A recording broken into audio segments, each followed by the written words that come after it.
مگر اب یقین ہو رہا ہے، اب بھروسہ ہو رہا ہے کہ ہم قیدی بنیں گے۔ بس عزیز و عباس گئے، پانی بھرا، علم سنبھالا، مشکیزہ سنبھالا، چلے خیموں کی طرف۔ ظالم نے آواز دی پانی نہ پہنچنے دینا۔ کسی کی ہمت نہیں قریب آئے، جھاڑی کے پیچھے چھپ کے عباس کے داہنے ہاتھ پہ حملہ کیا، بازو کٹا، علم کو جھٹکا لگا۔ شاید خیموں کے آگے ننھی بھتیجی علم کو دیکھ رہی تھی، میرے چچا کی خیر ہو۔ عباس نے مشکیزے کو دہن سے پکڑ لیا، بائیں ہاتھ سے علم کو سنبھالا، آگے بڑھے۔ ظالم نے چھپ کے پھر دوسرا وار کیا، ہاتھ کٹ گئے، مگر گھوڑے کو خیمے کی طرف بڑھا رہے ہیں، پانی خیموں تک پہنچ جائے۔ ایک مرتبہ کسی ظالم نے نشانہ ایسا لیا کہ تیر مشکیزے کو چھید کے عباس کے دل میں اتر گیا، پانی بہا۔ عباس نے گھوڑے کا رخ فرات کی طرف موڑ دیا، بغیر پانی کے خیموں میں نہ جائیں گے۔ ظالم کا گرز سر پہ پڑا، زمین پہ آئے، آقا آخری سلام۔ حسین کمر کو پکڑے ہوئے چلے، بھیا کمر ٹوٹ گئی، سہارا نہیں رہا۔ پہنچے، سر اٹھا کے عباس کا گود میں رکھا، عباس کے آنسو جاری ہوئے۔ کہا کیا بات ہے میرے بھیا، یہ آنسو کیسے؟ آقا آپ جانتے ہیں، ارے آپ نے میرا سر اٹھا کے اپنی گود میں رکھا، چہرے سے خاک پوچھی، تھوڑی دیر کے بعد آپ کا گلا زمین پر کاٹا جائے گا، ارے وہاں کون آپ کا سر اٹھا کے آغوش میں رکھے گا؟ حجرکم اللہ، دنیا سے رخصتی کا وقت ہے۔ کہا بھائی آقا دو تمنائیں پوری کر دیجئے، ایک تو یہ کہ میں نے بھتیجی سے پانی لانے کا وعدہ کیا تھا، پانی نہیں لا سکا، لہذا میری لاش کو خیموں میں لے کے نہ جائیے گا، یہیں چھوڑ دیجئے گا۔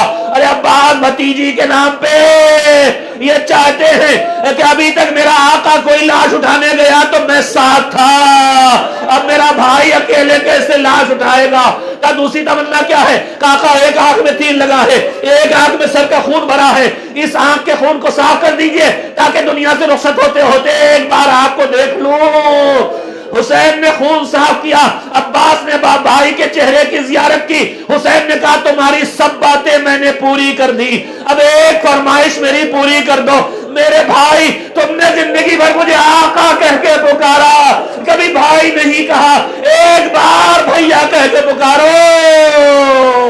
جوان بھائی نے بوڑھے بھائی کی گود میں سر رکھ کے آواز دی، بھیا